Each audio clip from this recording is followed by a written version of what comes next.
There's a system so subtle, so familiar, that you don't even notice it shaping the options you think you have. No one forced you. They didn't have to. They made you agree, and you call it free will. Most people think control looks like censorship. Obvious, violent, unmistakable. But what if the most effective form of control wasn't silence, but noise? Not oppression, but options. So many, in fact, that you never notice you're not truly deciding. You're just selecting. Noam Chomsky called this manufacturing consent. The idea that in modern societies, power doesn't need to threaten you to win your obedience. It simply frames the conversation. Until only one kind of answer seems reasonable, and you, unknowingly, choose it. That's not mind control. It's something scarier. It's agreement that feels like freedom. So how does the system do it?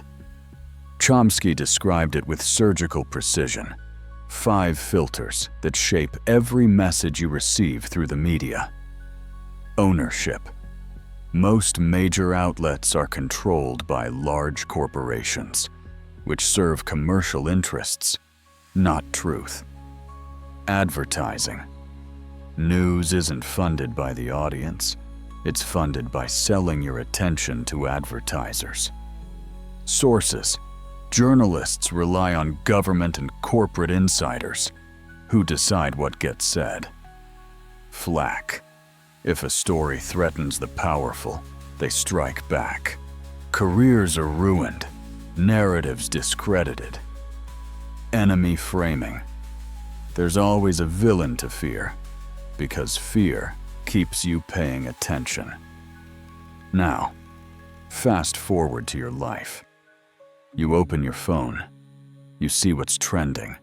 You share what sounds urgent.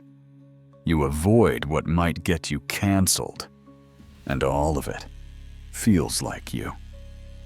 But is it? The media used to filter reality for the masses. Now it filters you for yourself. Recommendation algorithms aren't mirrors. They're not neutral reflections of your interests. They are amplifiers of what keeps you scrolling. And what keeps you scrolling isn't always what's true. It's what's stimulating, what confirms what you already believe, what makes you feel tribal, or terrified, or validated. And so, your feed becomes a cage. An invisible room built from things you liked. A constant loop of emotionally charged information designed to maximize engagement, not understanding. And here's the worst part. Once you feel emotionally certain, you stop asking questions. You think you've thought, but you've just reacted. You were taught to believe that your mind is private, that your thoughts belong to you, that you arrived at your opinions through reason. But what if most of those thoughts were carefully placed suggestions, not forced, not demanded, but made to feel obvious? What if every take you think is yours was subtly shaped by repetition, framing, and reward? We call it public opinion.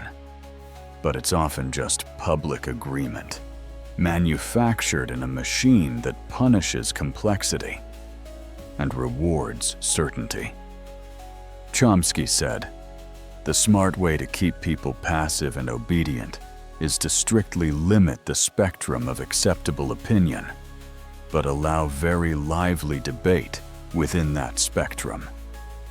So you get the illusion of thinking freely, but you're really just choosing from a menu you didn't write. It doesn't stop at what you say.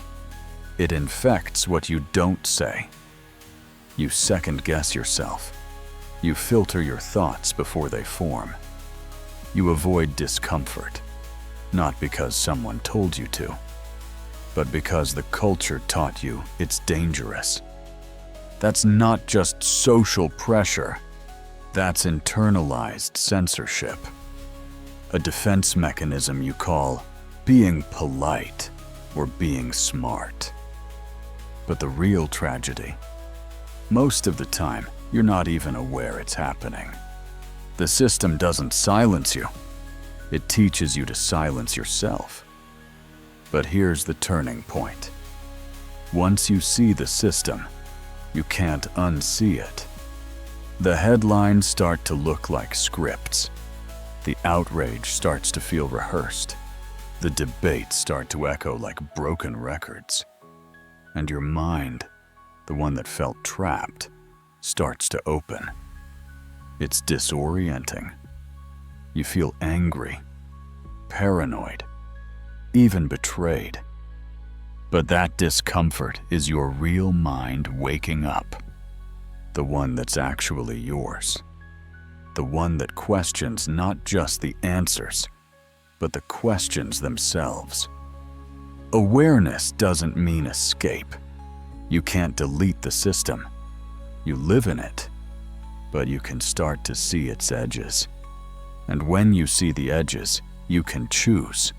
Not perfectly, not purely, but deliberately. You can choose what to read.